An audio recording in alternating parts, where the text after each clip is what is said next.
Does the state want to be heard with regard to anything not already in their response? Yes, Your Honor. Okay. Just based on Defendant Kendrick's representations to the court and others that they're winning, and therefore we goaded them. If they're winning, then let's just keep it rolling, because the state vehemently objects to a mistrial. Okay.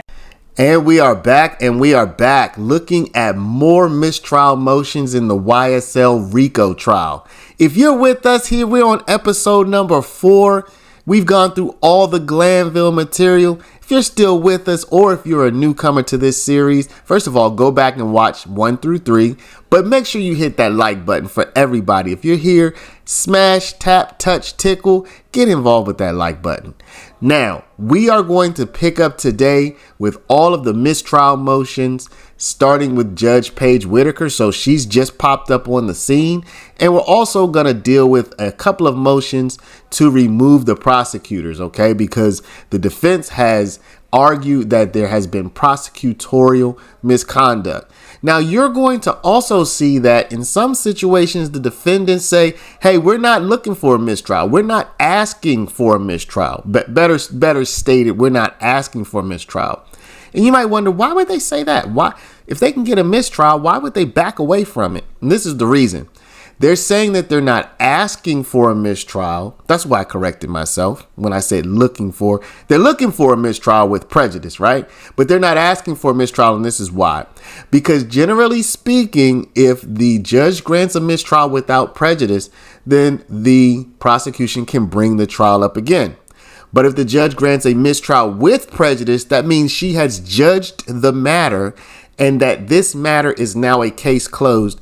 So this matter cannot be brought up again.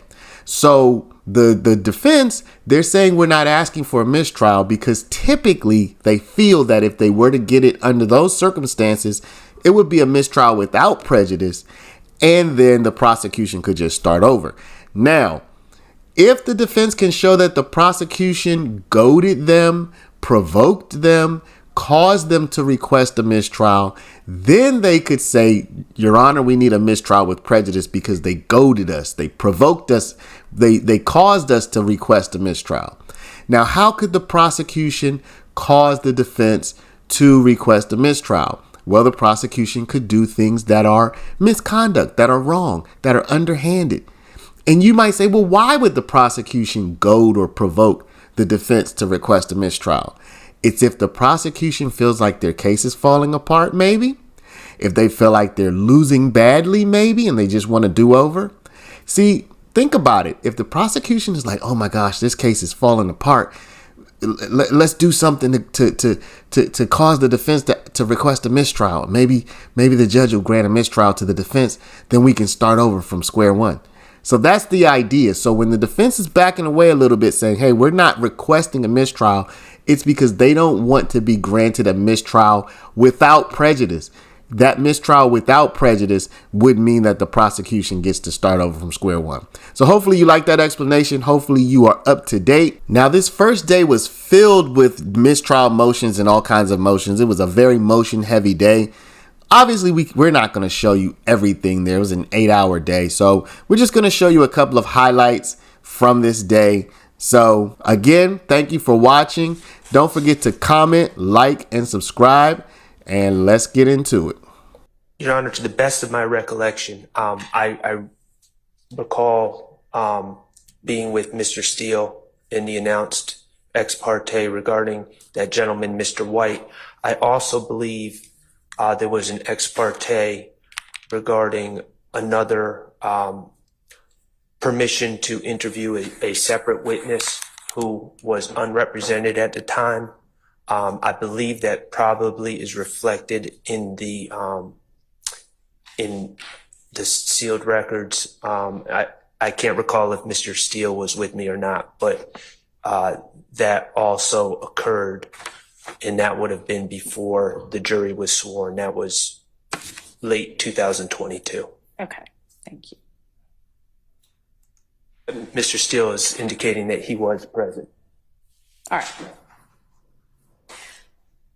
Okay, so that takes care of that part of that motion, unless anybody wants to inquire further as to any of those. Okay. Oh, Your Honor, what's confusing to me, Your Honor, is in the transcript of the June 10th ex parte meeting that we've focused on, there is, within the transcript, there's a clear indication that Judge Glanville is aware of, as Mr. Steele alluded to, questions that the state is in possession of, that they seek answers from Mr. Copeland about and wish to pass these questions on to him. There is nothing in the transcript that indicates a discussion between, I believe it was Ms. Hilton that was in possession of this list of questions. There's nothing in the transcript that indicates a conversation that even suggests how Judge Glanville would be aware of these questions, the existence of these questions. And it just leads me to the inescapable conclusion that either the transcript is not complete or there was a separate meeting that occurred, because there's just no context to it. It just doesn't make any sense to me logically. So that's my concern. All right, so I read that part of the transcript, and obviously I wasn't there, but when I read it, I just thought, I think Judge Glanville used to be a prosecutor, and he assumed surely you must have given them a list of questions. Now, I have no idea whether that's, if it was just like, surely you have a list of questions, or if there had been a prior conversation, and I will ask Ms. Love that. Your Honor, I believe that since Ms. Hilton was the one present. Or Ms. Hilton. But I can say that I did hear Judge Glanville, I believe, in open court say something similar to that, but I will allow Ms. Hilton to address the specific. All right. Ms. Hilton, was there some basis from something that had already occurred for Judge Glanville to have asked that? No, Your Honor. We were very sure to only talk about what was happening, which was getting Mr. Copeland purged from his contempt. So I made it clear that we weren't going to talk about anything substantive, and to talk to the judge about any questions to me would have been substantive. So we never talked about any questions with the judge prior to Judge Glanville saying that during the meeting. All right. And was everything that occurred in that meeting, other than the times when Judge Glanville stepped out so that Mr. Copeland could talk to his own attorney and I believe talk to y'all, was everything else recorded? Yes, Your Honor. Okay. From the outset of that meeting? From the outset of the time that I entered the room, everything is recorded. Right, because you weren't there at the beginning of it. Correct. But you did not have a conversation with Judge Glanville prior to when you came into chambers and it was being taken down? Outside of the normal, how are you doing? How was how lunch? Yes. Correct. Okay. And Ms. Love, you were in there at the outset. Was it recorded, taken down from the outset? Yes, Okay. I said it at the beginning. It was. She was there from the beginning. And as I stated earlier, the only other instance that we spoke on that was also taken down. Okay. All right. And that was earlier that same morning? I think it was the Friday. The Friday before? Okay. All right. All right. So based on that, I don't find that there was any other untranscribed prior meeting between the state and Judge Glanville regarding Mr. Copeland and what they discussed in that June 10th ex parte. All right, another part of this motion is a list of purported slights and misrepresentations by Ms. Love that I'm not going to go through in more detail. They're in the motion. I'm just going to say, Ms. Love, make sure that your representations to the court and in court are accurate and professional. All right? I will continue to do that as I have. All right. Of course, require all parties to make certain that that is. Okay. All right. With regard to Judge Glanville's comments, I mean, he's off the case at this point. If we want to endeavor to craft some sort of a instruction to the jury, you know, I'll consider something that y'all want to present to me. But I know in particular, Mr. Steele, you took issue with apparently at some point Judge Glanville used some adjectives about you, specifically unprofessional and unprepared, that are bothersome to you, and I can understand that. I would also say that not only is that in the past, but if that was in front of the jury can see for themselves how you present, whether you're professional, whether you're prepared, and so that ought to take care of that. And this court is going to instruct the jury, just like is done in every case, that nothing that the judge says, no matter whether it's this judge or the prior judge, is evidence. It's not supposed to indicate any kind of a bias one way or another. And so I'll give those curative or those instructions anyway. And if you want something additionally curative wise, I'm willing to entertain that as well. Okay. All right. So given that Judge Glanville is now recused from this case anyway, and I have instructed Ms. Love to conduct herself with professionalism. I am going to deny the motion for mistrial as it is sought and on the bases on which it is sought in this motion. Your Honor. Yes. I just asked for clarification whether the court is finding that there were any unprofessional or... I am not making any such finding. Thank you. Yes. I think we just, maybe I was lost for a second. I think we switched to a place where I didn't believe we were at, or I didn't understand the discussing regarding a mistrial.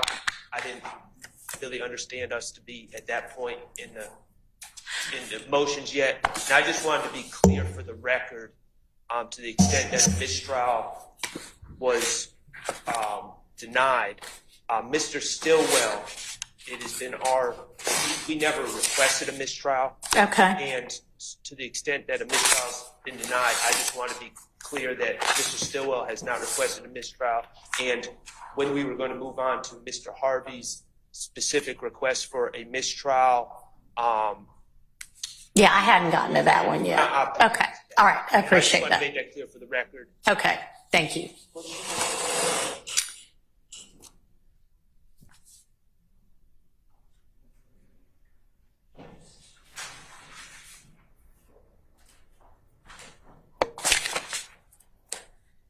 All right. So now we get to the motion to disqualify attorneys Love and Hilton, the two of the main ADA prosecutors in this case.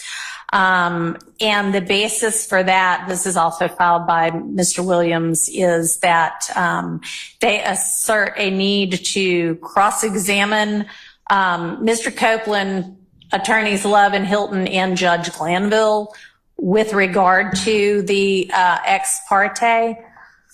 Anything that, Mr. Steele, you want to argue that's not in your motion with regard to this? And I do have a question for you about one thing that you said.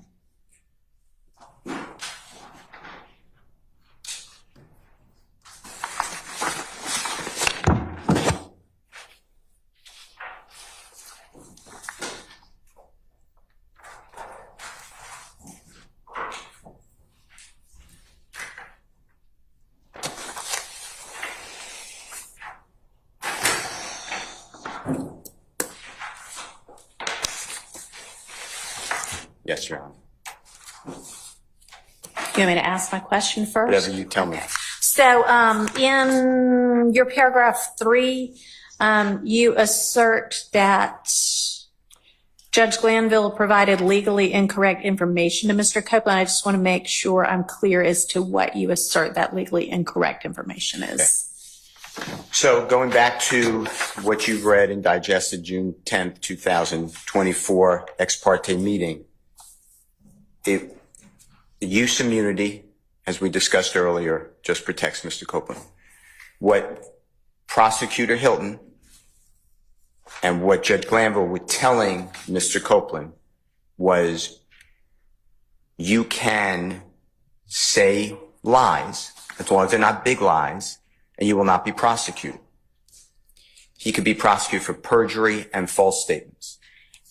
Okay. And when you say that, do you mean when it was mentioned that if you say, I don't remember, No. you can't be prosecuted? No, I have to get the transcript in front of me, but it was as long as Miss Love told you, which is not in the transcript, but the Judge Glanville said, as Miss Love previously told you, remember is a word used, unless it's a big whopper of a lie, you will not be prosecuted. Do you have access to the transcript right Yes. now? May I step back? Yes. And, you know, of course, I thought I brought it up here with me too, but I don't seem to have it in front of me either. But he Okay. handed me from the transcript of the ex parte hearing, June 10th, 2024. He directed me to page 40. It's Judge Glanville speaking, line 20. What will get you in trouble is you not, is you just invoking your Fifth Amendment privilege because you have been given immunity. Or as Miss Love said this morning, remember, Miss Love said, if you lie, if you overtly lie about something, like if you tell a bold-faced, not big whopper, bold-faced whopper, then they can indict you on that particular charge. I mean, that particular false statement. And then Mr. Copeland said that's what they're going to do. Then there's conversation by Ms. Bumpkus. That is what I was saying. You will be right back here. Then Ms. Hilton said on page 41, line 5, but if you say something that you know that you did not do, like you admit to something you know you did not do, whether you, and then Mr. Copeland said, like murder, don't have, like no statute of limitations, right? Ms. Hilton said on line 10, but if you didn't do it, I can't charge you with something you didn't do because I don't have any other evidence but you saying it. Mr. Copeland saying, but y'all don't like ... His lawyer said, you could charge him with false statements and he will be back in jail. That's what I'm trying to say. And then Ms. Hilton on line 17 said, but if I know that you're lying about that, I do not intend to do that. If I know right now he's lying, I know he's lying, I'm not going to charge you because I don't know your reason for doing that. But I'm not going to charge you when I know you didn't do what you were trying to say you did now. And that can be part of this. I know you didn't do it. And the judge is there. So I hope that's answered your question. There's another space that I can find. I just need a second. But it's the judge saying you won't get in trouble. He says that throughout. You can say you don't recall. You won't get in trouble. There's also a place in here where the judge tells Mr. Copeland and Ms. Hilton that the statute of limitations, this is Ms. Hilton, the statute of limitations has run. In federal court, she says, I looked it up. In federal court, it's a 5-year statute of limitations. In Georgia, it's a 4-year statute of limitations. If I could get that site for you, I'll tell you exactly where it is.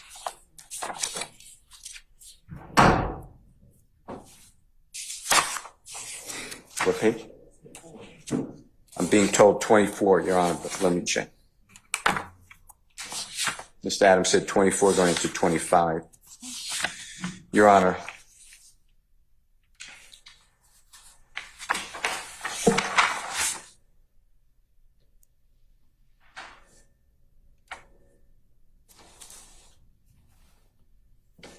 On page 24, line 12 is what I see. Ms. Hilton says, and what we'll say, and Mr. Copeland and I, we've talked about this. I'm not sure what your concerns are, what concerns that you expressed to Mr. Melnick last week. But if you are if any of your concerns deal with being locked up for anything, you can't. Like there's nothing that can happen. The feds, Ms. Bumpkus interrupts. Well, that's not, Ms. Hilton interrupts. It is true. Ms. Bumpkus, said, no, I said that's not his concern. Ms. Hilton said, if it's his concern for his safety, we need to know that. Like that's not expressed. So we don't know what the concern is that we can try to resolve the concern. This is what I'm saying, Mr. Copeland, and I have had conversations before going to page 25, Your Honor, and here it is. I understand some of his concerns is potential criminal liability, hence why we gave you immunity. The federal statute of limitations done. The state statute of limitations done. So there is nothing, like I researched it this weekend again, both those statute of limitations for what you and I talked about, which is a 2015 or before done. You cannot be prosecuted for anything you testify federally or statewide, immune, period. So if that's a concern, there is none because you cannot be prosecuted. The federal statute of limitations is 5 years. So anything 2015, 5 years would have been 2020. Anything statewide is 4 years. It would have been 2019 finished. Your Honor, that's just not true. He's an unindicted co-conspirator in this case. It sounds to me like they're talking about some kind of particular crime he might or might not have committed that he might be testifying about, and whether it obviously wouldn't be murder because, as he recognized, murder has no statute of limitations. But that sounded like it was a really particular crime. You can't tell a person, I wouldn't tell a person, how about that? You can't be prosecuted because statute of limitations ran when you know he could be prosecuted in our indictment. The state is saying, agreed. Yeah.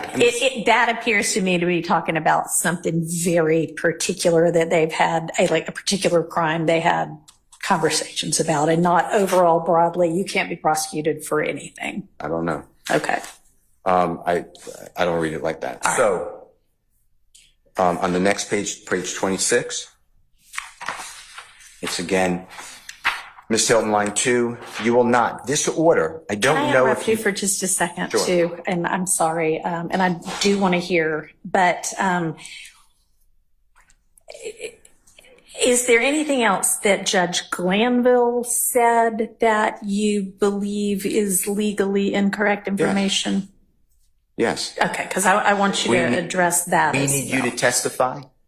Why do we need you to testify? That Mr. Copeland had to stay in custody till all 26 criminally accused have their case disposed of? That's not true. Okay, That's wrong. Yeah. That is on. That's on page 36 of the transcript, lines 3 through. I mean, the discussion's kind of lines 3 through 9. At some point, civil contempt becomes punitive. Civil contempt is supposed to make the person do the act. If the person's not doing the act, at some point, it's just not effective. So it has to be then given a date certain. You can't just hold a human being in custody until all 26 people, some of them don't have lawyers, forever. Yeah. That's what Judge Glanville said. That's the problem. So I'm just being transparent. We're going to have a situation where Mr. Copeland's testifying. At some point, I'm going to be able to ask questions. I'm going to ask him, was there a time on June 10th, 2015 that you found yourself in an office with a judge? Was this person who I'm pointing at there? He'll say, I believe no. But the transcript says, exactly, you spoke with Ms. Love earlier. If we get to that, that may be something that you are able to examine him about. And I do think that, you have the transcript, and I know everybody has said, oh, there was Brady in there. Y'all got it all now. So it's not Brady anymore. If it even was before, y'all have it. You can use it at trial. I think you can appropriately examine Mr. Copeland if he decides to testify on some, maybe all of the things that happen in there. That may be something we have to hash out a little bit more. But let's not get ahead of ourselves. So with regard to legally incorrect information that the judge gave to Mr. Copeland, the two, page 40, 41, 24, 25, and then the one that I cited that you mentioned about all of, you may have to stay in jail till all of the co-defendants trials on page 36. Anything else? We need you to testify. Nobody needs him to testify. I mean, he could do whatever, you know, it's America. He could do whatever he wants. He could sit in a jail. Okay. You know, he has to pay the penalty of perjury, but that's what judge. And, they also tell him how to testify. Judge Glanville tells the lawyer first. If you remember, I could get you the transcript. You remember, you're shaking your head. Judge Glanville tells the lawyer. Yeah, if you've got a transcript cite, I think the more clear we are, the better. Okay. It's at the beginning when Miss Love was there. Hold on one second.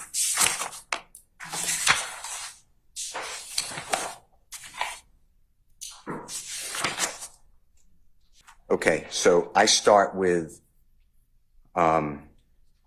page 8.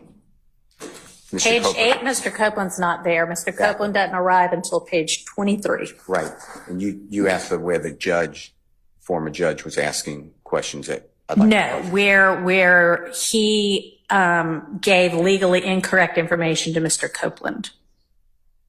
Okay. Which is what you put in your motion. Well, okay, and page 8, though, if you take in consideration, sorry, on line 9, the former recused Judge Glanville is telling the lawyer for Mr. Copeland.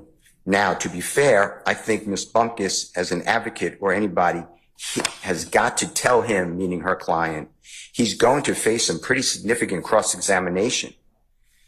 And then Ms. Bumpkus says yes, or excuse me. Was that legally incorrect? I would think, given this defense team that's been accumulated, that's probably accurate, even though it wasn't said to Mr. Copeland. The judge, though, and the motion is, you know, calling the judge and the prosecutors and disqualifying prosecutors. The judge has stepped out of his role as a judge. What judge tells a lawyer, tell your client, whatever the words are, you make decisions, obviously, but this is how I read it. Tell your client he's going to face significant cross-examination. And you know what else? The judge goes further. The judge starts telling him that the client, he's telling Mr. Copeland that the clients are guilty. Mr. Copeland's not here at this point in time. This is his attorney, Ms. Bumpus. All right, let me get that for you.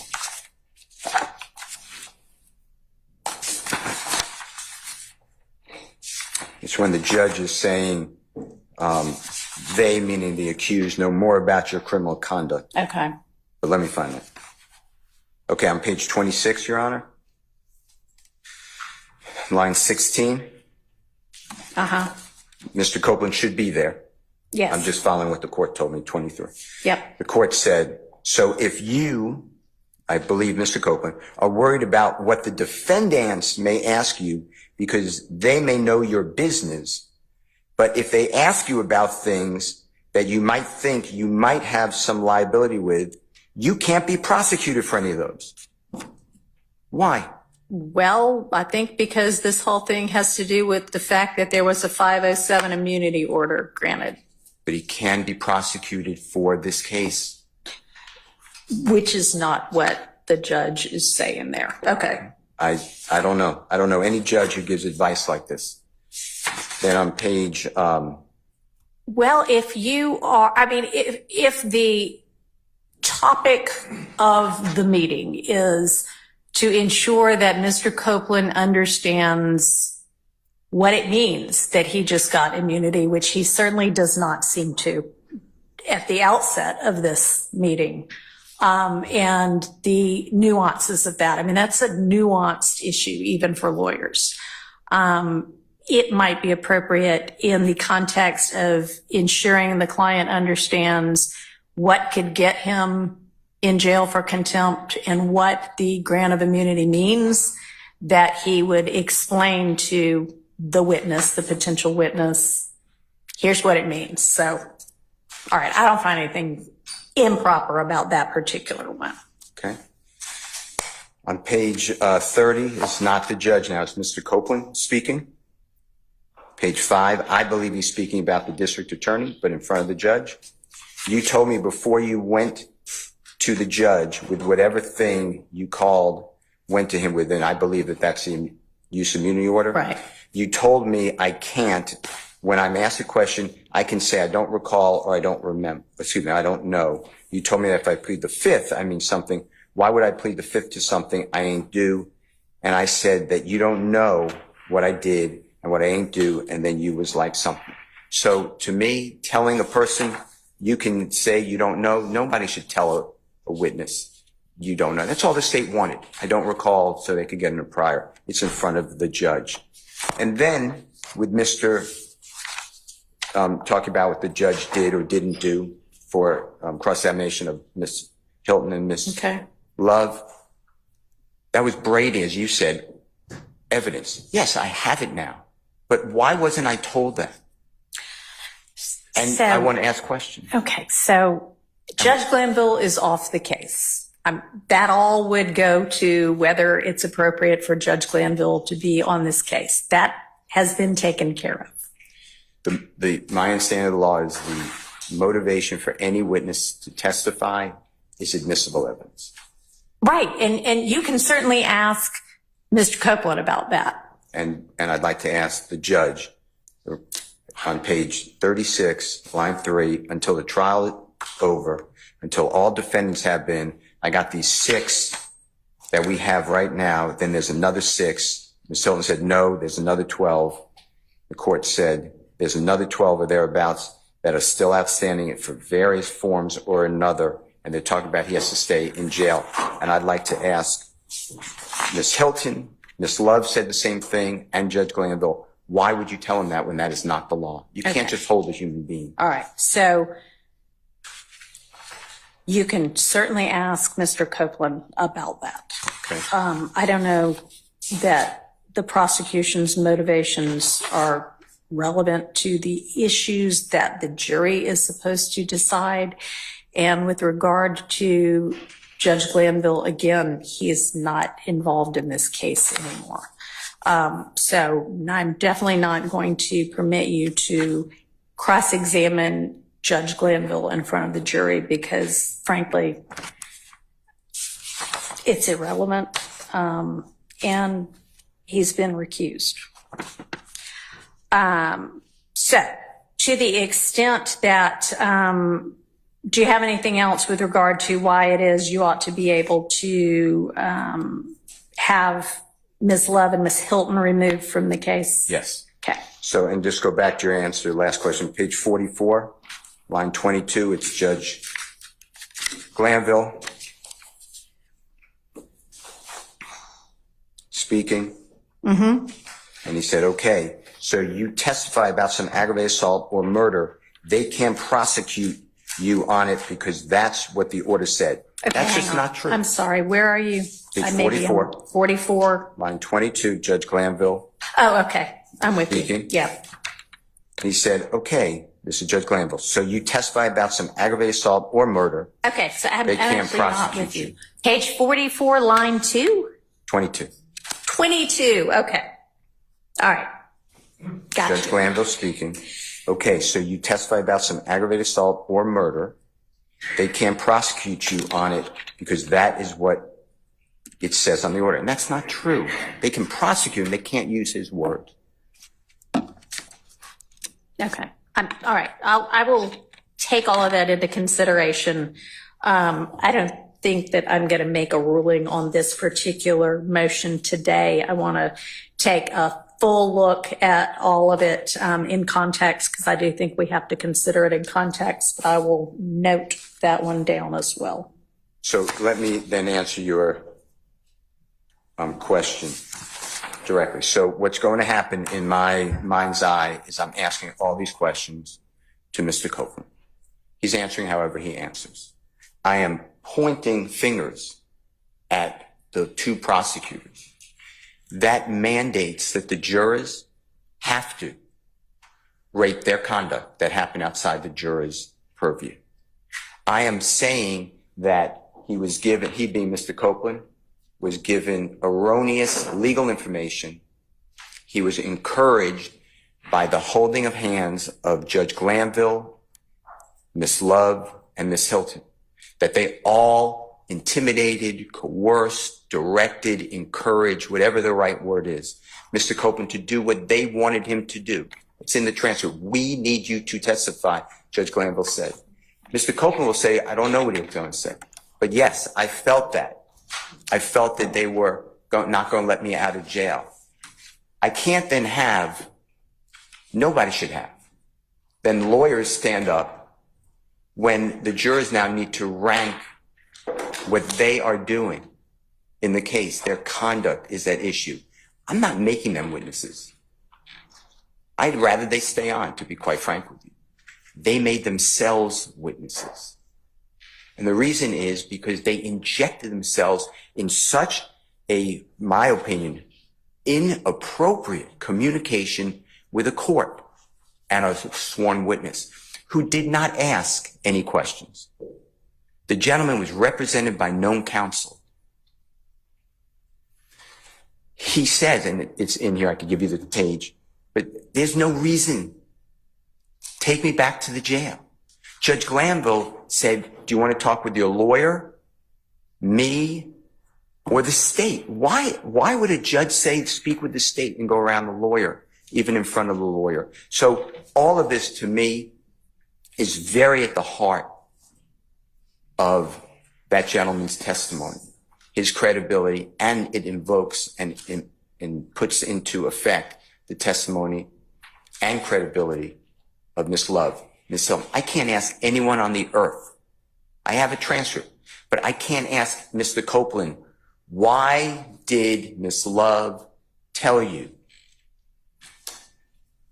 Or tell your lawyer, if your lawyer told you. And I understand I have to stay away from attorney-client privilege, but did you ever find out this statement? And if his answer is yes, because Judge Glanville said, remember, Miss Love told you. We just read that. I want to talk about that. And then at some point, I want to ask Miss Love, why would you tell a human being that he's going to just rot, in my words, rot in jail until 26 people are gone, which is not the law? And Miss Hilton, why would you tell him that if he lies, and you know he lies, you're not going to charge him? Why? Okay, And those promises were not given to us. They were hidden from us. And Judge, this did come out. Your Honor, this did come out. I got it now. I understand that. But if you look back at June 10th, 2024, about 11 o'clock in the morning, not the ex parte hearing, recused Judge Glanville comes on the bench. Please look at the transcript because I'm not verbatim. I understand that Mr. Copeland's going to testify. Mr. Copeland's put on saying, are you going to testify? He said yes, and we rolled into questioning. I don't know how it got away from the prosecution, Miss Love, Miss Hilton, Judge Glanville. By the way, he told us things that are specific on the case. He said in here, I could give you the number, I committed all these crimes.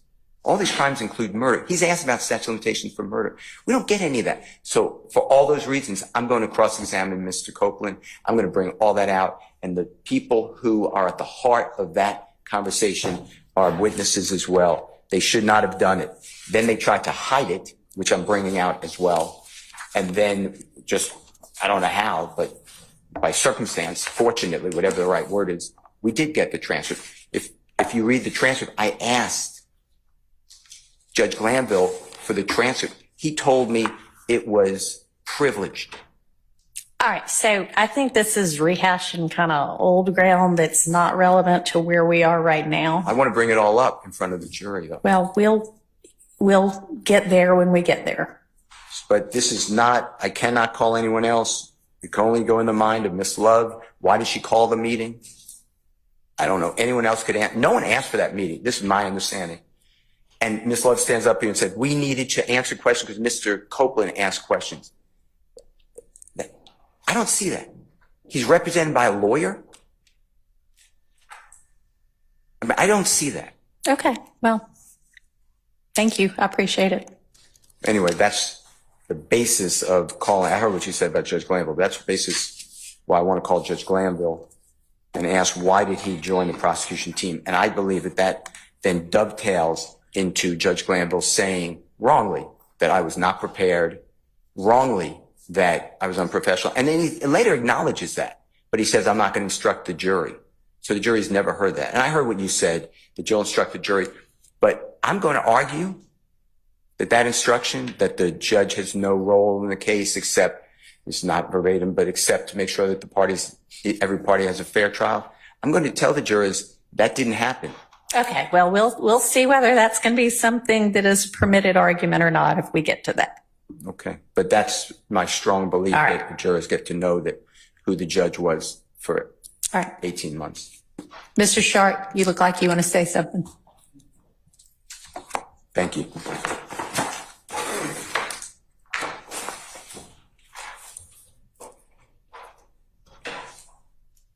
And I'm trying not to focus on things that we're likely to discuss. Okay, and yeah, remember that this is the motion to disqualify Ms. Love and Ms. Hilton. Right. I would just like to stress one point that, Your Honor, I know that you have joined us and weren't there on June 10th.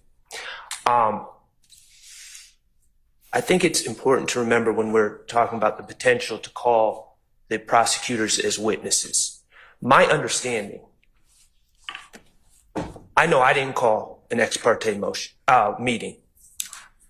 My understanding is that Kenneth Copeland did not request an ex parte meeting. My understanding is Caleb Bumpus nor John Melnick, who served as counsel for Kenneth Copeland, did not call for an ex parte meeting. They did not express any concerns. The state called for an ex parte meeting. And in the beginning of that ex parte meeting, with Judge Glanville explaining the need for the ex parte meeting, the state made statements to Judge Glanville that accused Attorney Melnick of violating his oath and of not fulfilling his professional responsibilities and representing Mr. Copeland. They strongly insinuated that myself and Mr. Steele were somehow in cahoots with John Melnick, and were somehow, I guess, obstructing justice, tampering with a witness, intimidating a witness. They presented the judge, and mind you, this is an ex parte meeting where I was not allowed to respond. Mr. Steele was not allowed to respond. Ms. Love said to the judge, well, Mr. Melnick sent Mr. Steele and Mr. Shard an email, and he may have inadvertently included us, possibly by mistake, and was communicating with them that Mr. Copeland would not be testifying. And we don't know what they have going on between them, and I guess we were just lucky to be inadvertently included, CC'd.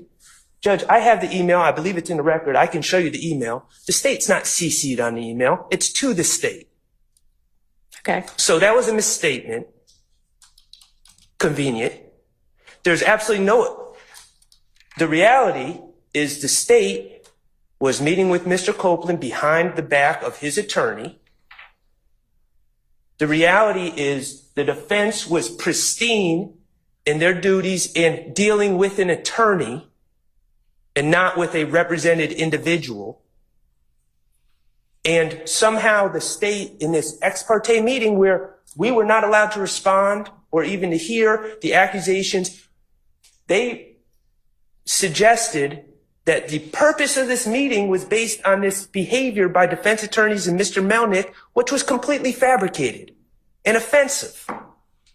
And again, we weren't there. That's the problem with these ex parte meetings. All right, well, I'm going to get a transcript. I have just typed a note to Judge Glanville's court reporter requesting the transcript of the request for the ex parte itself. So I'll find out what it said and I'll share it with everybody. Okay, well, that's in the beginning of the transcript that you have. It's in the first 6 pages, I believe. In fact, page 3 to 4.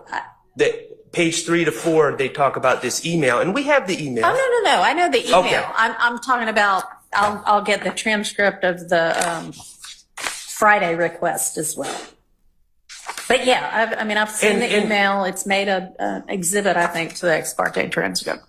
And just so we're clear, and the reason I say that's important, because again, why are they doing this? What was the purpose of the meeting? Because that couldn't have been the purpose, because their stated purpose was completely inaccurate. And I would invite the court, I believe it's in the record, but we can certainly provide a copy of said emails. It's an exhibit. Okay, because that's not an accurate rendition. And you know, I'd be happy to answer questions about what happened, but that was not accurate. And these are issues that now the state has injected themselves. As Mr. Steele said, we didn't do this. We didn't do any of this. In fact, we were excluded. We knew nothing about it. And it's improper, and the state initiated all of this. And it's not just what happened in the ex parte meeting, but why did it happen?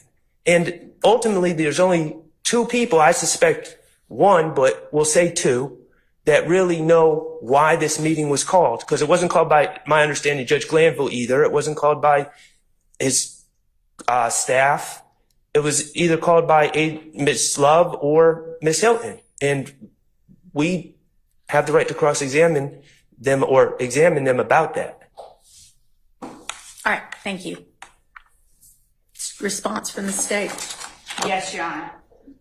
Again, Adrienne Love responding for the state. And I want to hear what you have to say. I've got your response. That's your written response. It's pretty thorough. So let's highlight what needs to get highlighted without rehashing everything. That was my intent. Not to suggest that you would, but. Your Honor, I'd like to point to the court, McGlynn, MCGLYNN versus the state, 342 Georgia App, 170 at 173 through 174.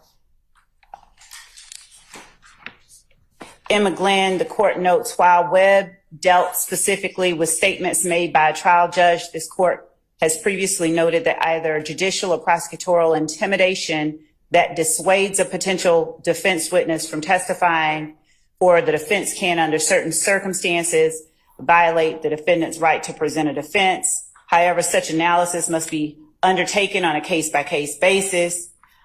Here, we note, as did the trial court, that nothing in the record suggests that the statements made by the ADA to the witness were legally inaccurate or misleading. In fact, the ADA's comments seem to have been confirmed by the witness's own attorney, who, unlike the ADA, is charged with acting on the witness's behalf and protecting his rights and interests. As we observed in Terry, the potential for unconstitutional coercion by a government actor diminishes when a defendant's witness has consulted with an independent attorney. That these statements by the ADA were later perceived by the witness as threatening is wholly irrelevant to our consideration of this matter. The court has held that the state is duty bound to inform the witness of the possible consequences of admitting under oath facts that could place the witness in legal jeopardy, including notifying the witness that the criminal law would be enforced to the full extent against those who violate it. And that's the court citing Murray versus the state, 157 Georgia App, 596 at 598. As of course the court has noted, we have included in our response the applicable case law that we believe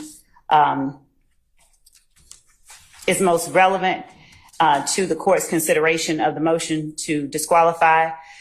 In this particular instance, Your Honor, I would assert that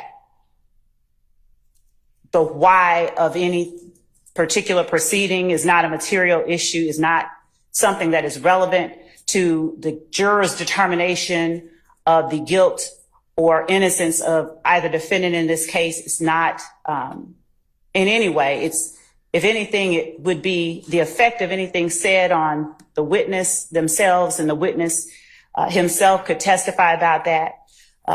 In addition to the fact, as we stated in our brief, there were multiple people there as reflected in the transcript, and there's no reason to, there's no need to resort to an extreme remedy as disqualifying the prosecutors in this case, any more than we would have the right to cross-examine Mr. Steele and Mr. Sharp based on what they may have said to Adrienne Bean or anyone else in this case. So we would ask that the court simply deny the motion for such an extreme step as disqualifying Ms. Hilton and me, and we would base our argument on what we've presented in our brief. All right, thank you. Something that's tied up with this issue is the fact that, there's been a motion filed with regard to it, and we haven't gotten to it yet, but I think the defense is correct, and I don't think the state opposed the fact that everything after at least the 14th and probably the 12th needs to be redone, and that is all of Mr. Copeland's testimony, or virtually all of it. And am I correct that the state pretty much concedes, agrees that that's true? After the point where the motion to recuse was filed by defendant Kendrick. Okay. We don't disagree. All right. So, and that was the 12th? I believe. Yeah.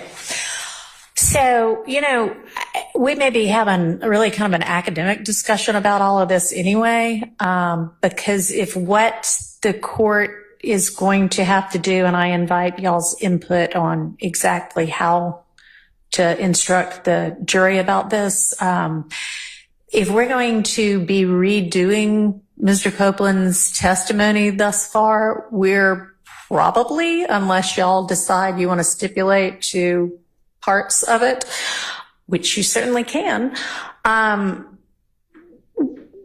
we're going to be telling the jury to disregard it anyway. And if we're telling them to disregard it, then we don't need to talk about what might or might not have been significant in it, because we don't want them considering it. So y'all keep that in your minds as well. And that may be something we don't get to until tomorrow, but we have to sort of think about that as well. All right. So I am going to take this particular motion under advisement, and I'll get you a ruling quickly, but probably tomorrow. Can you consider one thing? Sure.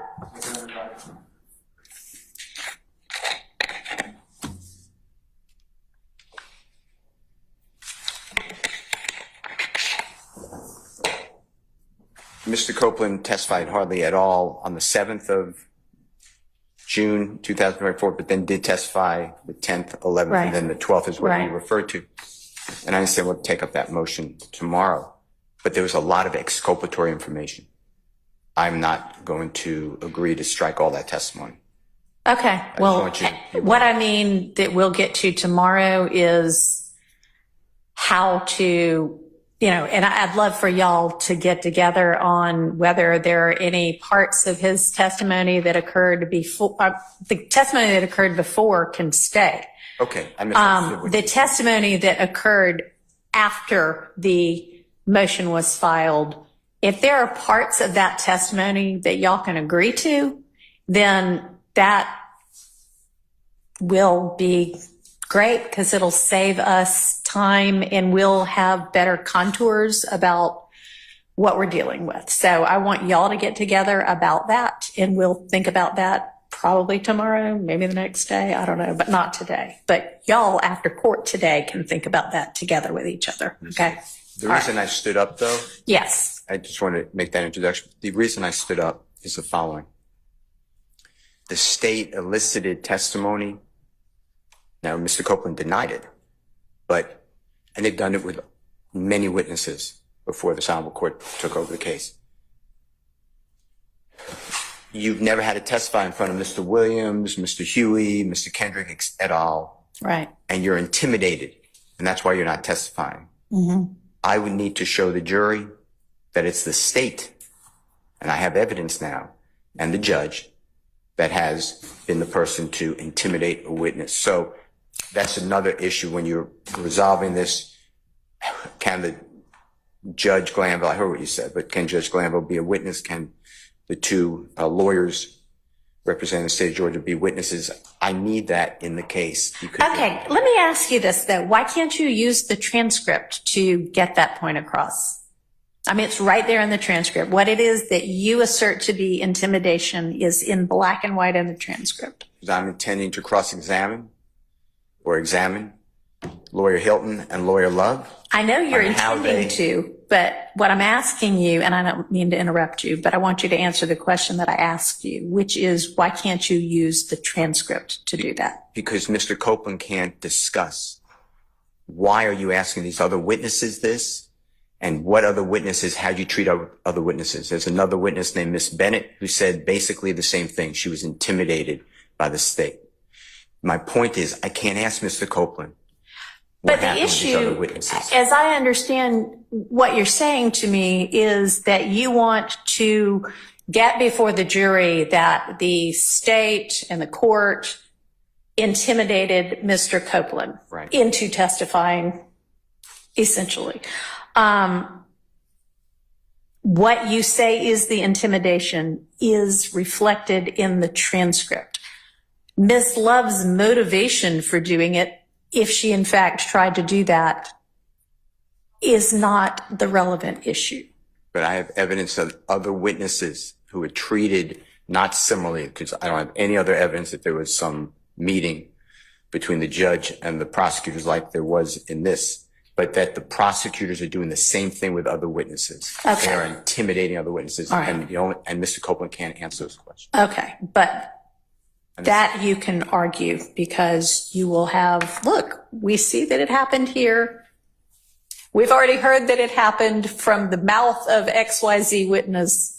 Imagine, it's every witness. I mean, that's the topic of argument. So I think that I'm going to look at all of it again, but I don't think that's a persuasive argument for why they need to be kicked out of this case. I think the transcript is what you need and what you have, but we'll take that up later, and I will think about that. Thank you. Okay. Excuse me, Your Honor. Yes, sir. May I just briefly address something you said earlier? Sure.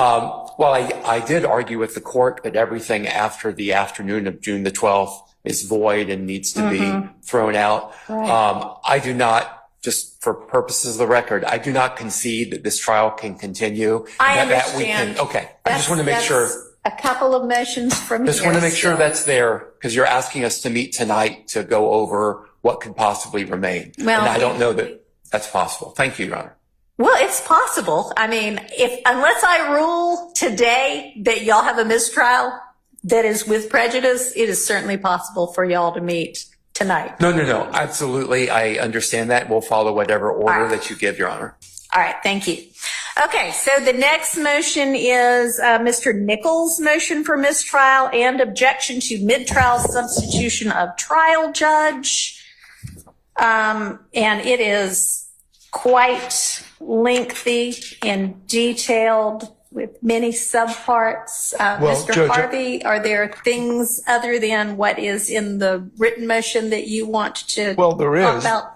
There is. You want to come up here, or I mean, it's fine if you stay there and hold the mic. That's fine. Well, what I want to say is I think our motion was in seriatim. Number one, we joined the motion for mistrial. Mr. Kendricks. Yes. So Okay. I think that needs to be addressed first. And then our motion was in the alternative. If you do not grant that motion, then we have a separate motion, which most of these defendants have opted out of. Okay. So I think that would be the Okay. appropriate. Fine with me. I kind of had a note that a lot of those two motions go together and kind of have to be considered together anyway. Well, one, I joined theirs, they didn't join Okay. mine. So it's a right. second step. That's fine. All right, so it's fine with me. We'll take up Mr. Kendrick's motion for mistrial first. And his motion asserts his motion joined by everybody else except for Mr. Stillwell. Is that right? No, I joined. You did join this one. Mr. Kendrick's motion If we're speaking about Mr. Kendrick's motion, for mistrial filed July 23rd. so I am, may I make my stance clear? Yes.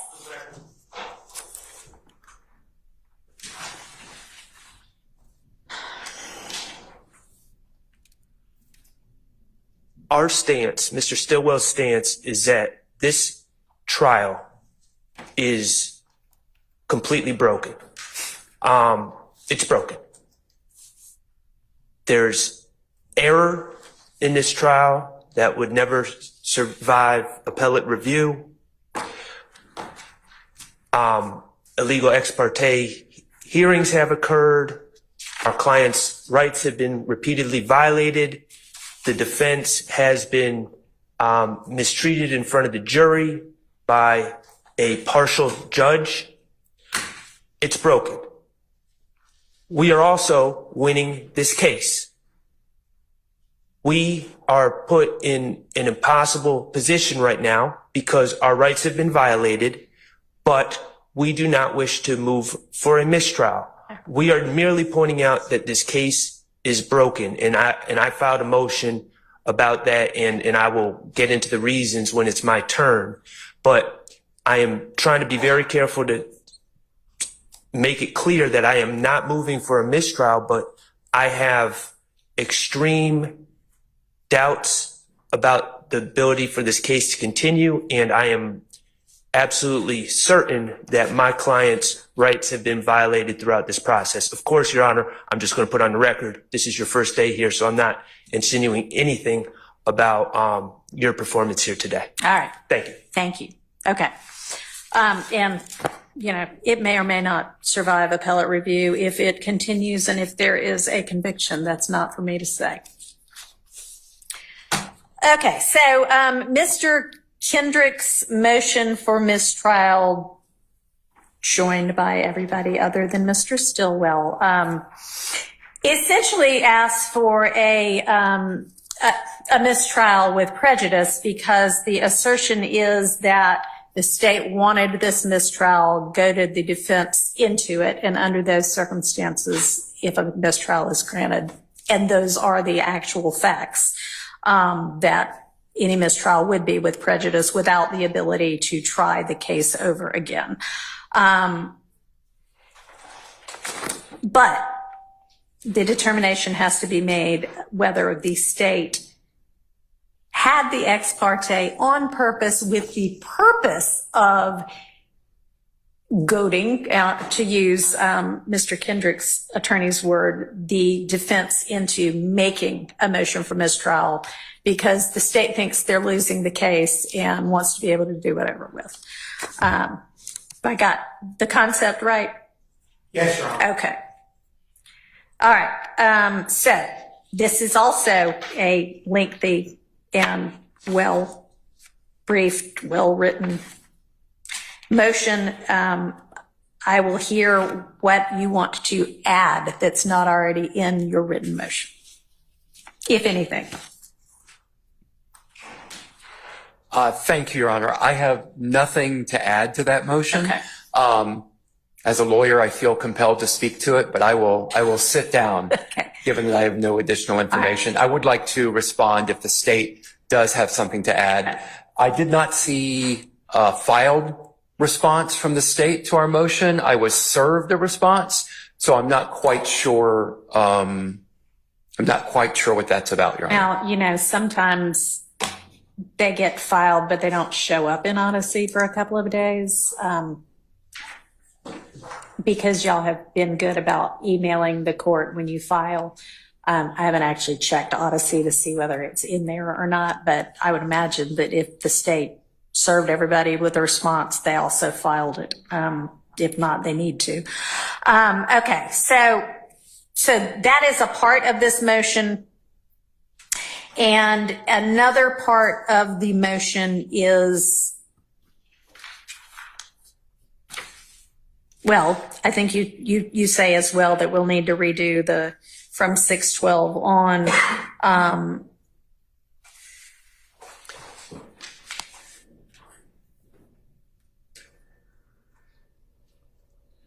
That's a part of this motion. That is a part of this motion, Your Honor, yes, that there is a requirement that everything after 612 is void. Okay. And in that motion, we argue what I stated earlier, that I don't believe it's possible That it's to not erase possible. that information from the jury. Okay. Also, I'm happy to take any questions you may have. Okay, I appreciate it. All right, so Yeah, so there are a lot of different grounds in here. There's the state sought it because they wanted the defense to ask for a mistrial so they could get a mistrial and try the case over again. That substantively speaking, the ex parte was a critical stage at which the defendants were excluded. And then the concept of, which we've kind of brushed over somewhat, that Judge Glanville's comments in the ex parte itself amounted to unconstitutional coercion of Mr. Copeland to testify. Those are exactly my arguments. That's correct, Your Honor. Okay. There's three main issues, three main arguments that I put forward in that motion. The only thing that I can think of that maybe I did not sufficiently highlight is just the tremendous experience of the prosecutors and skill of the prosecutors in the state as both, in this case, as both attorneys and prosecutors. So I cannot believe that they would not have asked for this ex parte, conducted the ex parte in the fashion that they did it, unless they knew that they would be forcing us into a position to request a mistrial. As Mr. Shart has said, we are winning this case. The state's witnesses have not testified the way that I imagine they expected them to testify.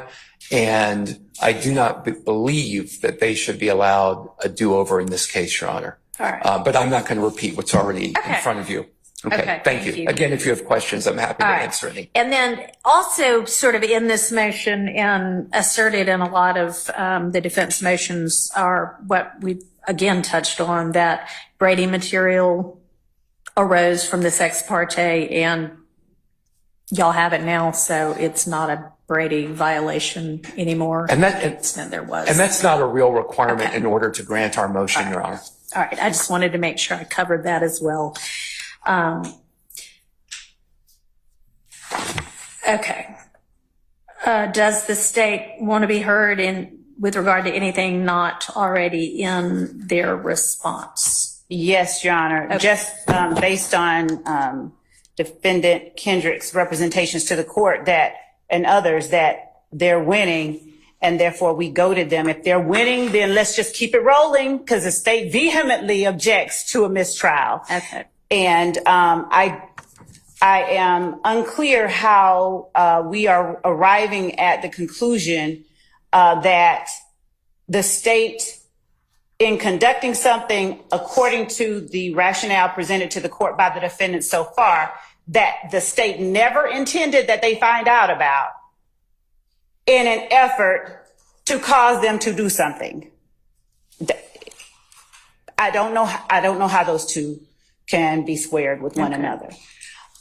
So we would ask that the court deny the motions for a mistrial based on the state, based on anything. I'd point out that this is not the first or the second or the third motion for mistrial. The state has objected every step of the way. We continue to object to a mistrial. Again, if they feel they're winning, let's keep it rolling. And we would ask that the court just deny it. Of course, the court is aware that the issue here is not whether anyone acted improperly, but what objective the prosecutor is trying to achieve. It does not make sense to assert on the one hand that we want you to not ever learn about it, and on the other that we are intending that you be goaded into an act by our doing it. Okay. So, thank you. There are issues here as to whether people acted improperly. Perhaps that does not go to the goading, but I don't want to, it's clear in my motion that we are arguing that there was improper conduct by both the state and the judge that violated Mr. Kendrick's rights. He has been locked up in Rice Street for 22 months. I have done everything that I can to move this trial along. I filed a motion, I believe at the end of March or early April, to try to get this trial moving at a more deliberate pace. That motion was essentially denied. I have no interest in retrying this case, Your Honor, and we are winning, I think, by any measure. So I'm asking for this mistrial, but I'm doing it because I have absolutely no choice but to do that, Your Honor. All right. Thank you. And I don't know whether this was, I think this was Mr. Nichols' reply to the state's response. So I don't know if it was with regard just to Mr. Nichols' own motion for mistrial or also Mr. Kendrick's motion for mistrial, but I think the argument is applicable to Mr. Kendrick's as well, so I'm going to address it right now. Mr. Nichols argues that the state says that the defense's characterization is a mischaracterization of what happened in the ex parte, but does not offer their own characterization, and therefore they essentially aren't opposing it. And I should just take as fact everything that the defense said. And I do find that the prosecution did, in fact, oppose the characterization made by the defense and posit their own characterization. In their response, they say, quote, the hearing in chambers was proper, unquote, and then quote case law. So that to me is not the state saying, yeah, your characterization is right. That is them saying, no, we were not trying to get a mistrial here. We didn't do anything improper. So with regard to that issue, I'm not finding with Mr. Nichols. Now, I am going to, in the context of taking under advisement the other motion that we talked about before, take under advisement the concept of whether what occurred in chambers was coercive, and if so, was coercive to the extent that under the cases like, I think, Wynn and Webb, it requires a mistrial. Because I think the concept generally was before Judge Krause, but not in the kind of detail that it is right now. So I do think that that is something that I can take into consideration and will take into consideration. And y'all both briefed it. And so I'll get the ruling to you. As with regard to the propriety of the ex parte itself, we've kind of already talked about, I don't think that was the actual basis of Judge Krause's order on the recusal. So I will endeavor to make a substantive ruling on that as well. So that's another one that I'll probably give you my ruling tomorrow.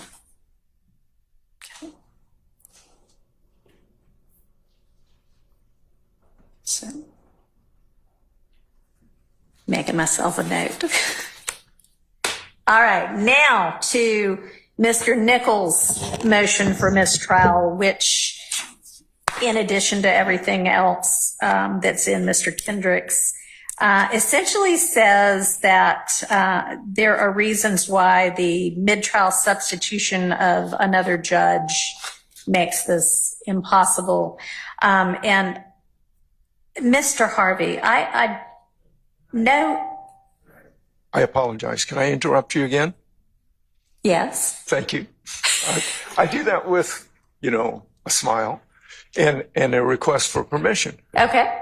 Again, I think there are several other mistrials with prejudice that have not been heard by you, and that would include Mr. Williams filed on July 10th of 2024, entitled in part, Motion for Mistrial Based Upon Judicial and Prosecutorial Misconduct and thus bar retrial.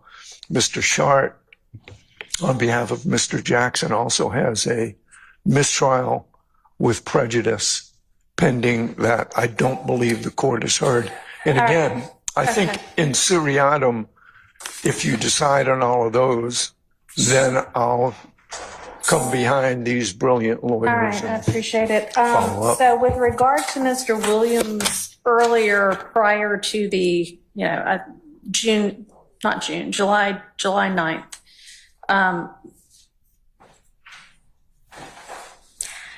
Honestly, I don't know that I saw a motion to recuse filed July 9th, but when we talked about all of the pending motions before, there was the July 10th motion for a fair trial and for mistrial on prosecutorial and judicial misconduct.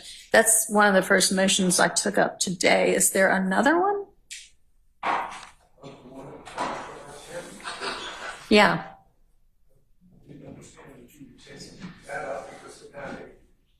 Well, I did. That was one of the first ones. Is there another one other than that? Yes. Mr. Williams is not asking for a mistrial. If you grant a mistrial, then that would be over objection, and that if you grant, I joined in the goading. See, I think it's a two-step process. You grant a mistrial or deny a mistrial. If you grant a mistrial, then there has to be a conversation about a plea and bar. So I'm joining. If you grant it, it'll be over objection, then I'm going to file a plea and bar. So I was just upfront with the court. So but you are with regard to anything, is there any motion for mistrial filed by you on behalf of your client other than the kind of, not really omnibus, but multifaceted motion you filed July 10th that was for a fair trial to get all the ex partes for a mistrial based on prosecutorial and judicial misconduct? On Friday, July 27th, I filed a response to the state's, you called it a gag order. And in that, the second part, I also filed an adoption that if you declare a mistrial, it will be over objection. And then I will be raising a plea and bar because it would be, the only reason to declare a mistrial is because the defense was goaded into it. So that is it. So. Okay. All right. So, Mr. Harvey, I don't think Mr. Williams has another one. And then Mr. Shart, on behalf of Mr. Stillwell. July 23rd at 3:07 p.m., a motion for fair and constitutional trial. I believe I have a lot to say. Yeah. And I believe I'm similarly situated to Mr. Steele in many ways regarding that, because I do believe we're being goaded into moving for a mistrial. I do believe that the case law supports that conclusion. I do believe that so much in this case has happened that has broken the case. I believe, and I'd love to be able to argue all of that, but I am not specifically asking for a mistrial unless jeopardy attaches. Okay. And so that's where I'm at. I'm happy to argue that. I'm happy to argue that before or after Mr. Harvey or Mr. Steele. Okay.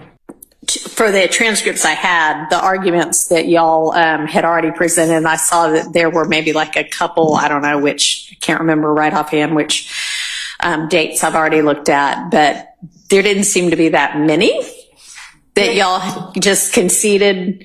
Seemed like y'all argued and needed a ruling for most things. But what I'm saying is, having argued it once and having gotten a ruling from a judge who knows what he's doing, whether y'all like him right now or not, do I need to re-listen to each argument and make my own determination, or can y'all agree that, hey, you know, the law, regardless of us arguing our various sides, the law probably is this and we're okay with that ruling?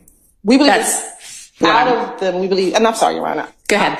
Out of them, we believe that there might only be two that we think may need to be re-argued. Okay. I just want to, we don't think there's many, at least from the state's perspective. All right, that's good. Your Honor, I'm speaking for myself. Yesterday, we received a transcript that was a transcript of an ex parte meeting that occurred on Friday. Right. This is the Before one. the Monday. Sorry, just so that we're clear for the record purposes. This is the transcript I gave y'all at the end of yesterday that reflects Ms. Love had said, oh, yeah, we had. And in court on the record, but ex parte discussion that led to the Monday, June 10th ex parte. So that's what you're talking about? It'd be more artful, yes. Okay. We were made aware, leading to the recusal of Judge Glanville, that there was an ex parte meeting that occurred on June 10th, Monday, June 10th. We were not told by the state, we're not told by the judge that that had occurred. We found out about it, luckily, and by happenstance. We then demanded a transcript. We complained about said ex parte, inappropriate ex parte meeting. At no point, when the court finally acknowledged that there was an ex parte meeting that occurred on Monday, June 10th, at no point did the court or the state at that point acknowledge, oh, by the way, there was another ex parte meeting that occurred on June 7th. We sat there after finding out about one ex parte meeting and having to drag the truth out. We sat there and the state and their co-conspirator, the trial court, were silent about the first ex parte meeting that happened on June 7th. What happened in that meeting on June 7th?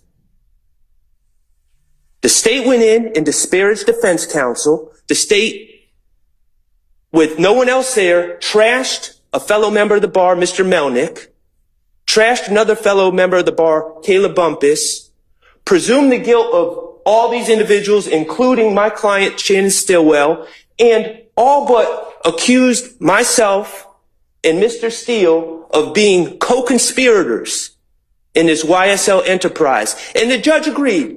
And the judge said in this ex parte meeting, yes, I've observed these things. The judge presumed the guilt of all the defendants. The judge presumed the guilt of myself and co-counsel, Mr. Steele. And all this, people have been saying to me throughout this whole trial, why does Judge Glanville have it out for you? And it never made sense. And I don't assume bad motives of anyone. Why did Judge Glanville, when you did nothing wrong, try to throw you in jail? Accuse you of cussing him out in open court when you didn't do anything? Why does he always tell you, yell at you, tell you to sit down and be quiet? Why does he cut you off at every opportunity? Why did he try to throw Brian Steele in jail for 20 days for doing what was right? And I didn't have an answer.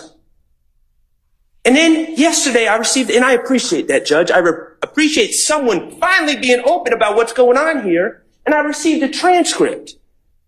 And in that transcript, the trial judge, who's not only assuming the guilt of my client, but is assuming the guilt of me and my friend, Mr. Steele. This is gross. This is disgusting. But it's all starting to make sense. It clicked when I read that transcript last night. This is not okay. Nothing about this is okay. These gentlemen have a right to a fair and impartial judge. And I appreciate the fact that you are going to be a fair and impartial judge. But the reality, Judge, is that they don't have a right to a fair and impartial judge starting on witness 76 of a trial after 9 months or whatever it is. They have the right to a fair and impartial judge from the beginning. And this is absolutely gross and disgusting. And the bottom line is there's a lot more discussions that need to be had about this. But the bottom line is, if you ask me, do we need to revisit the rulings of the judge who sits in chambers secretly and talks to the other side and says, yes, I've been observing this. I've been observing this about what's going on in the trial. The judge that says, not only I'm going to meet with you on Friday and on Monday, but if we need to talk during the weekend, yeah, we can do that. The judge that suggests handing Mr. Copeland a list of questions. Do we need to revisit those rulings? Absolutely, we need to revisit those rulings. We need to revisit everything. This is broken and it's not okay. It's not okay. It's offensive. And it's not your fault, Judge. You didn't do this. I'm not trying to raise my voice at you. I'm heated right now. I can tell. My steam's been coming off my bald head all night. Nothing about this is okay. Yes, we need to revisit everything. That's my stance. Okay, thank you. And I think that I understand you being upset, and I understand why you and probably some of your fellow defense counsel on this side of the room are upset. I do not think that everything you said is a fair characterization of what that June 7th transcript reflects. But once we have the official copy, that'll be made a part of the record, and that will show what actually happened, what actually was said. As to any kind of legal error that may have been made with regard to rulings prior to Mr. Copeland's testimony, assuming this case goes forward and assuming there is any kind of conviction, I then assumed that there will be a motion for new trial phase, which at that point I can appropriately revisit things, and then potentially an appeal, at which point those things can be raised. I am considering and reading what y'all gave me yesterday to make a ruling on the substantive matters of that ex parte, and I can consider the June 7th ex parte as well, because I suspect y'all asked me to do that. And if I determine that that is such, that there was coercion that is unconstitutional or structural error, then I will grant a mistrial. If not, then the case will move forward and we can consider again all of the evidentiary rulings with regard to the videos and audios that might be used with Mr. Copeland, because that's the witness that we are on the stand with right now. I would, and I know this is hard to do, but I would like for everybody to try to take some deep breaths and move forward professionally. A lot of what y'all are talking about doesn't make it any easier, but it happened a month ago. I know tempers flared all around, but we need to move forward with this in whatever way it's going to move forward, in a calm and professional manner. Okay. That's it. That's the Okay. only one. Thank you. All right. So obviously I think the first thing I need to say is my name's Judge Whitaker, which I'll do, which really has nothing to do with this particular charge. But, so I think the first sentence, Judge Glanville is no longer the judge presiding over this case for which you've been selected and sworn to try. That's fine. There's no objection to that. As I understand, there's an objection to Judge Glanville was removed as the presiding judge. I would propose as a compromise, maybe just, I will be the presiding judge in this case moving forward. Then you're not to concern yourself with the change, which is already there. And I would just preface the next proposed sentence that is in a trial, none of the decisions of the court, nothing the judge says is evidence. I mean, that's true, and that's a legitimate charge. I'll give that. I would just say, let me remind you, as I assume presiding duties in this case, that in a trial, none of the decisions the court makes, et cetera, et cetera. And then with regard to disregard any comments made by Judge Glanville that were disparaging of the defense lawyers, I would propose, because I am not supposed to be commenting on the evidence either, you are to disregard any comments made by Judge Glanville that may have been disparaging of any of the lawyers in this case. Your Honor, would the court consider not instructing the jury as to anything? If you want to think of some different language, I'll consider it, but that's what I'm thinking right now. I mean, he did make comments disparaging of lawyers. That's not evidence. It's nothing. There's nothing wrong with me saying disregard that.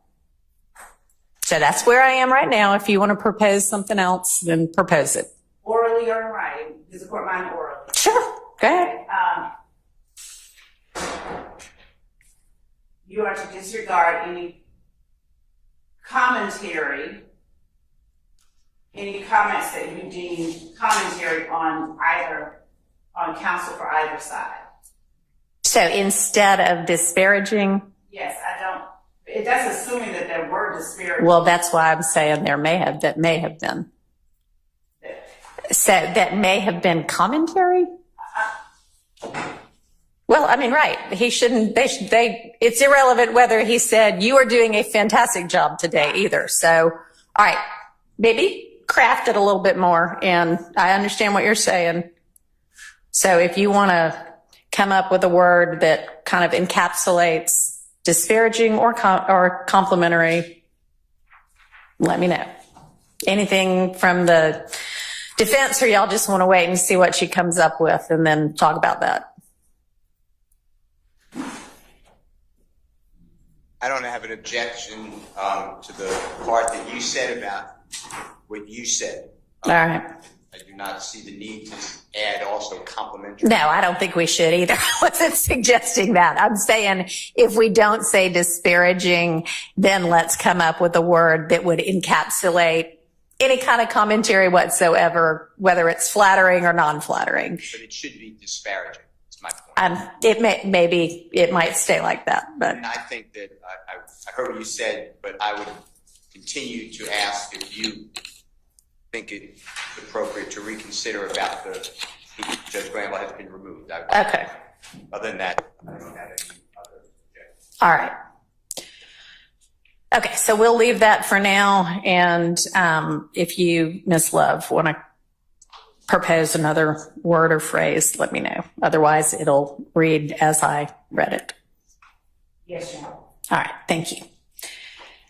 Okay. Excuse me. Yes. May I bring up a brief issue before Absolutely. you continue? You mentioned this morning about that the court had several rulings that you put out yesterday. Yeah. I have not received any of those rulings on Odyssey. I haven't received any of the submissions from Mr. Steele that came through Odyssey. I know I've talked to several other counsel, but I haven't polled everybody. Okay. So I don't know what the issue is, but I'm not receiving The issue is Odyssey. Okay, yeah. So given I can't investigate that today. And I can't do anything about that. I mean, Odyssey. So, anyone can email the rulings out. sure. And usually, at least the lawyers seem to get things fairly contemporaneously. I know the court doesn't always get things contemporaneously, but, and it sounds like some of the lawyers have received rulings. I know, Mr. Steele received some because he filed a petition for a certificate of immediate review about 5 minutes after I filed one of the rulings as to one of his motions. So I don't know what the vagaries of Odyssey are and why sometimes it seems instant and sometimes it doesn't. But yeah, I don't have a problem with, as I file orders, emailing them out to everybody, just like I ask that y'all email me with your motions and responses. So sure, we can do that going forward. Thank you. Okay. I believe what's going on, Your Honor, and just my observation, is that usually when you're a co-defendant, you're just as You're exactly right. In this case, for some reason, it's like they have this separate cases. Yeah. For everyone. Okay. So yeah, and I do not think that we have been filing our orders in everybody's case individually, every co-defendant's case individually. I think we've been filing them, like, for instance, if Mr. Kendrick files a motion and I'm ruling on that motion, I understand y'all have all adopted it unless, you say differently. But I think we've been filing it into Mr. Kendrick's case. And so that is exactly right, Mr. Short. That's what's been going on. Yeah, for some reason, previously we were receiving Okay. everything, so I don't know what's altered, but. Well, maybe what's altered is that somebody on Judge Glanville's staff was individually filing it in every case, and I haven't been, and the clerk's office, I guess, hasn't known to spread it out into the other cases. So that's what's going on instead. Thank you. Okay. All right. Thanks for bringing that to my attention. All right. So are we ready with any portion of Mr. Kendrick's testimony? What did I say? Copeland. Yes. Kendrick. I said Kendrick. Yes. Are we ready with any portion of going back, either any kind of agreement as to what's already been testified to, and if y'all haven't been able to do that yet, then, you know, hashing through the evidence that we're going to have to face again? So, Your Honor, there's several statements. I think what's really helpful is when we have, and we do have some of the transcripts now where we argued, so that can kind of prompt everyone's memory. And last time we had to go through all the contested segments. What we did is the state played them in court, and then we made our individual arguments. And now that we have the transcripts of regarding some of the statements, I think we're ready to do that. Great. And I'm just giving the court a heads up. It's going to be somewhat maybe disjointed at times, but we just got to plow through it. And myself and Ms. Hilton did the best we could to try to figure out where we were previously. I don't believe for the uncontested issues, I don't believe the uncontested issues have changed at all. I believe I speak for everyone on the defense that we haven't changed our view on the things that we agreed with the state. I think we just need to go over the contested issues. Okay. That works. Do you have the ability to play the statements in court today? Yes. Okay, good. And the other thing I was going to say, the January 11th is the first, January 10th going into the 11th is the first statement by Copeland, and logically maybe that would be the first one we review, but I don't believe that myself or Ms. Hilton saw a transcript of our prior argument of that one. Okay. So I would ask if we could start with the other ones first. Yeah, that's fine. I think there's still one day maybe that Ms. Weaver's working on. So that may be the day you're talking about. So yeah, we can start on whatever the next statement was. All right, tell me. Yes, and Your Honor, just to orient the court. Sure. So the state had proposed several redactions of portions of the interview that we did not want played. Mm-hmm. And the defense, for certain portions, wanted that portion to be played through the state. Okay. It's the state's position that if we don't play it, and they choose to play it, they can, unless we believe it's inadmissible. Okay. So with regard to any of those portions that you just think they don't need to hear this, but the defense wants to play, I guess, have y'all talked about whether the defense intends to play it so that you can tell me whether you think it's inadmissible? Yes. And Okay. so I just wanted to order the jury that's all right. Where we are. So with respect to the June 10th interview, the first section, I'll just go in chronological order, that there was an objection. The defense wanted to redact timestamp 1019 to 1011. And I guess I'll let defense counsel explain why they wanted 1019 to 1011. 1019:11 to 1019:41, which is page 61, line 22 of beginning at page 61, line 22 through page 62, line 14. Man, I need a go-to page number on this computer. So I don't have to just scroll and hope I get it right.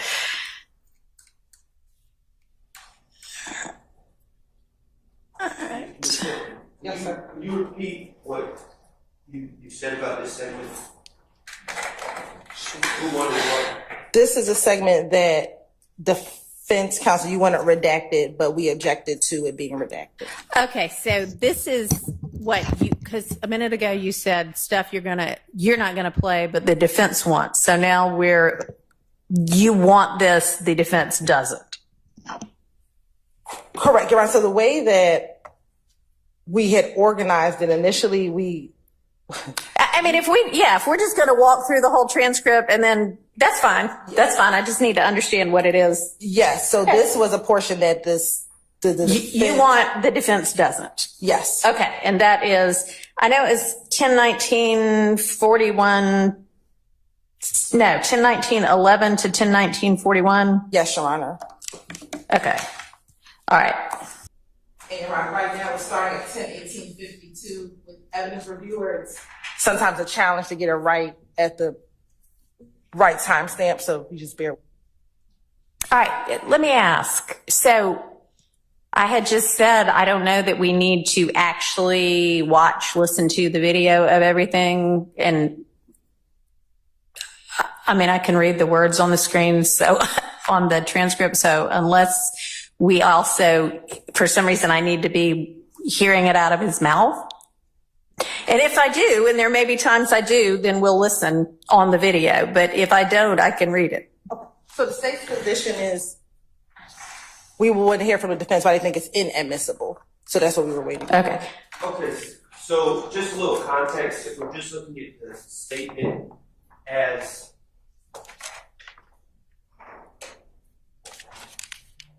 my legal assistant failed to turn on my mic. If we're just looking at this, the transcript, add some context. Well, no, let me stop you. If you, for a reason, want me to watch the video, that's fine. I don't have a problem with it. I'm just trying to be efficient with our time. No, let me tell you what's been going on beforehand. All right, sure. So they were discussing beforehand the Lil Wayne bus shooting. Okay. In this discussion. And then Kenneth Copeland on line 9 of page 61 says they did it. Who is they? And they who? And he says, Shannon and them. So the first part of our objection is Kenneth Copeland giving information about the Lil Wayne bus shooting. What Your Honor needs to know from me about the Lil Wayne bus shooting is Kenneth Copeland, it's not been alleged at all that he was at Club Compound on the night of the Lil Wayne bus shooting. It's not been alleged at all that he was present, that he was there, that he had anything to do with it. So, and it is not at all clear. So it's clearly hearsay. Now we need to search for an exception, and I don't know what the source of his information is. There were, this was Dwayne Carter is Lil Wayne, and when his bus was shot, there was all sorts of internet reports on gossip blogs and everything else, and there's just no way to ferret out what his source is to suggest that it falls under any hearsay exception. Okay.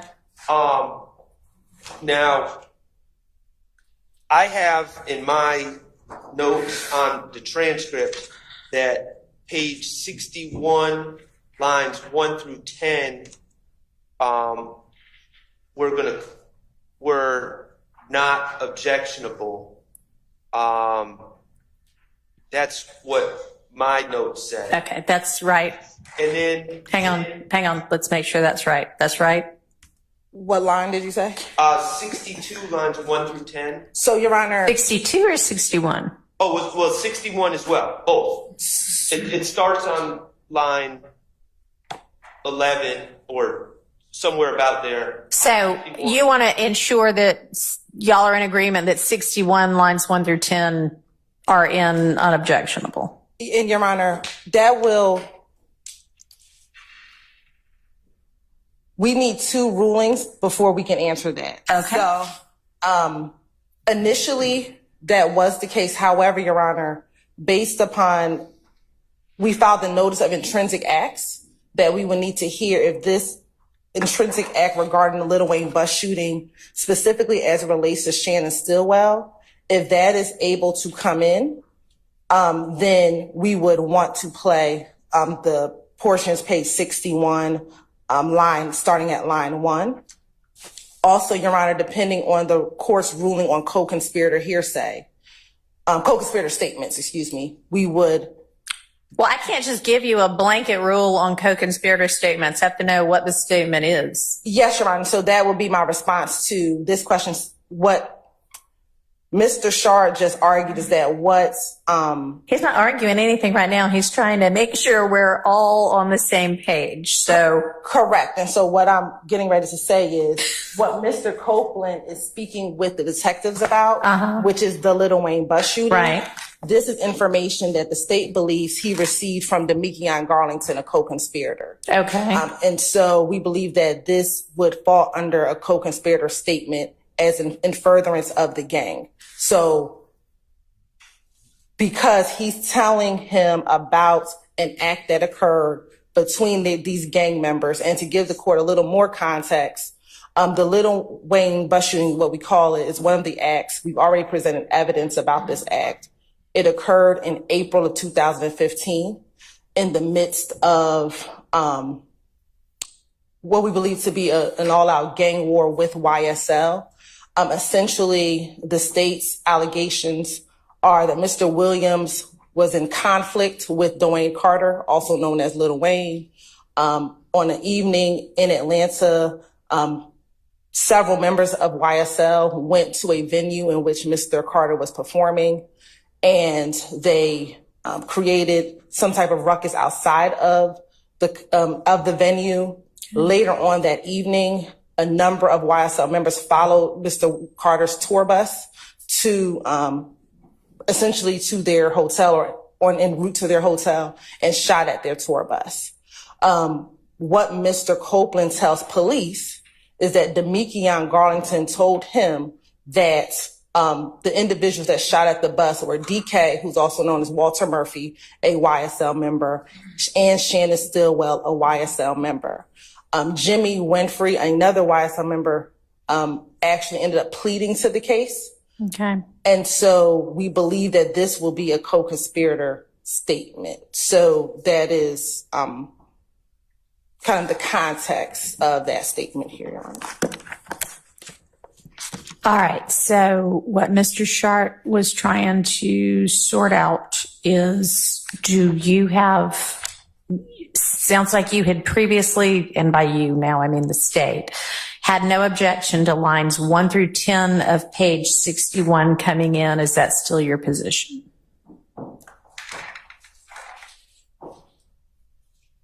No objection of it coming in. Yes, we have no objection of it being played. Okay.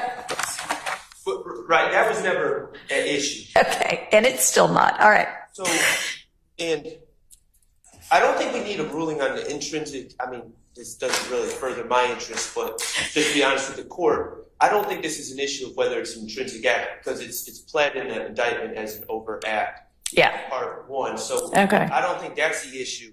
The issue is the state is just saying, well, we think he got this information from Demekion Garlington. There's 2 issues. A, we think he got this information from Demekion Garlington. I don't know where they're getting that from. That's 1, other than speculation. 2, then it also, if they were to be able to show that he was the source and that he's a conspirator, then we would also have to, it sounds a lot like spilling the beans. So there's 2 aspects to that where the state, the burden is on the state, and I just don't see them meeting it. So, DK, I'm sorry, y'all. It's going to take me a minute to get all the names. DK is who in real life? Walter Murphy.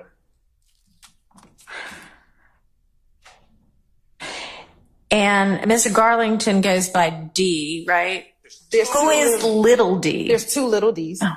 There are 2 of like lots of these people. Okay. So one will be referenced as Little D from Mechanicsville, and that'll be Demekion Garlington. Okay. So does he go by like both D and Lil D? Primarily Little D. Okay. And he's Garlington, but he'll be Lil D from Mechanicsville. And he also is referred to as Scarface Okay. in the indictment. All right. And then the other Little D will be Quindarius Zachary, Quindarius. And when they say Lil D, From Cleveland. Cleveland. All right. So we got And they also call him Sick D. Sick D. Sick D, Lil D, or Sick D. And he'll be from Cleveland. Okay. Thank you.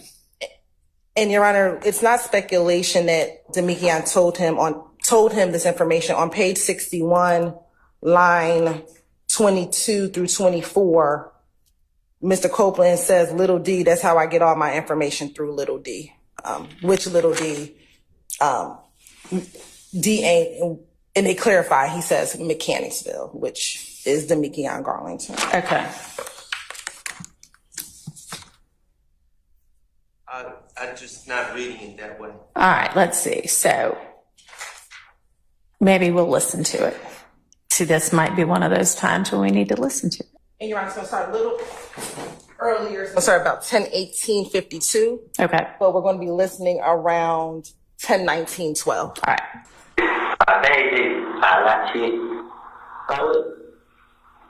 It was on, Shannon BK now. BK with BK right here for you. The last name, yeah. What's on Libby? That's how I get all my information to Libby. We had it, mechanic. Yeah. See, he not gonna be able to tweet all day. Twitter is, man, this all he gonna do all day. I mean, he gonna be, everybody, he gonna miss everybody. Everybody, I mean, talk to him. You know what I mean? So, I was just asking, like, you think I call you right now. If he ain't no police, he'll sit right and tell me what's going on. So, well, I made a deal about this, bro. If you know you didn't even plan on killing me, bro, why you never told me? You know what I'm saying? Say you plan on killing Tick, too. Shannon gonna kill Tick? Nah, do it. Why don't you kill Tick? And I can replay it, Your Honor, if you need me to. So, Your Honor, this is my problem with this argument here. Typically, in every case I've ever dealt with a co-conspirator statement, every case I've ever read involving a co-conspirator statement, an appeal,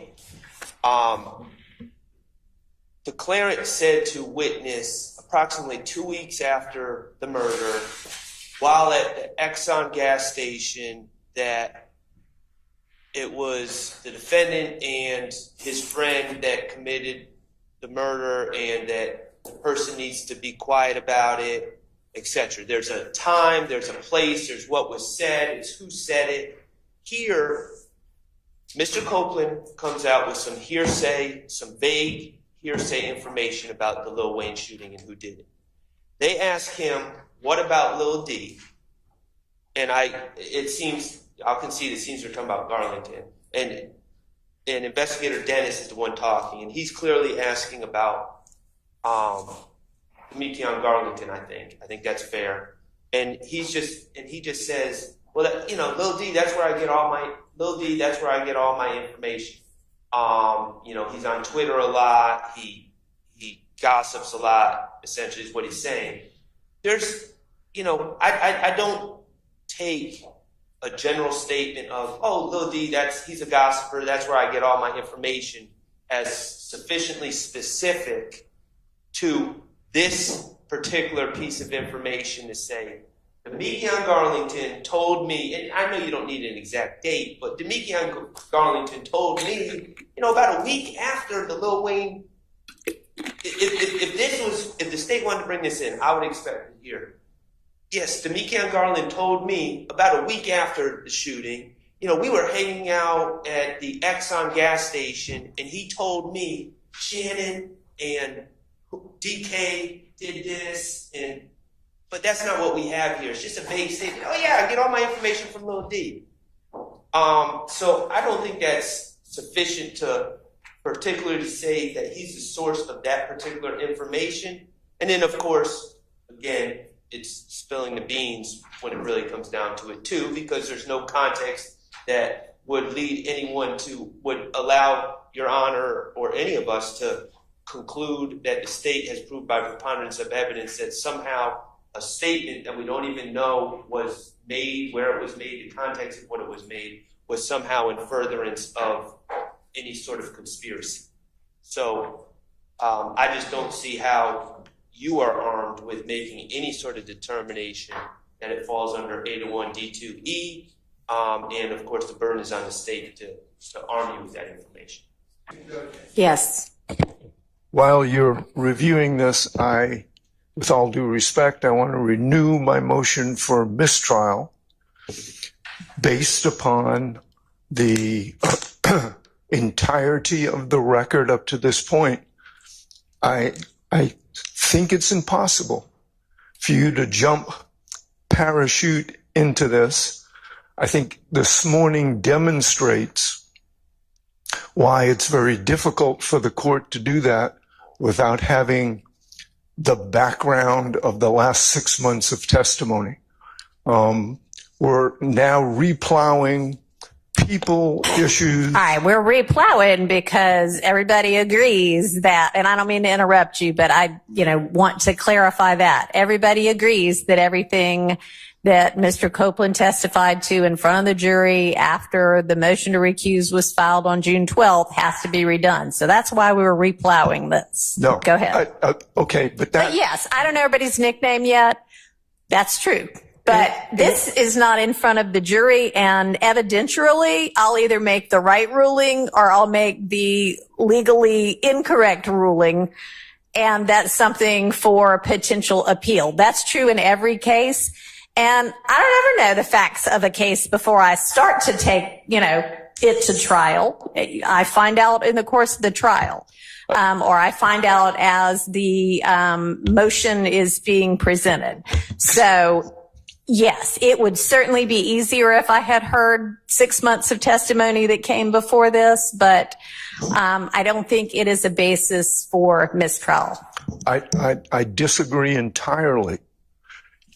You would know the basis and the people's names and the testimony had you been the trial judge up to this point. And I get your point. Before trial, you don't necessarily know the evidence. We are way deep into trial now. You would have heard this evidence. You would understand the context, and we wouldn't have to replow the contextual basis. So I'm just renewing my motion. All right, I appreciate it. You're not wrong about factually speaking, it is more difficult, but legally speaking, it is overruled.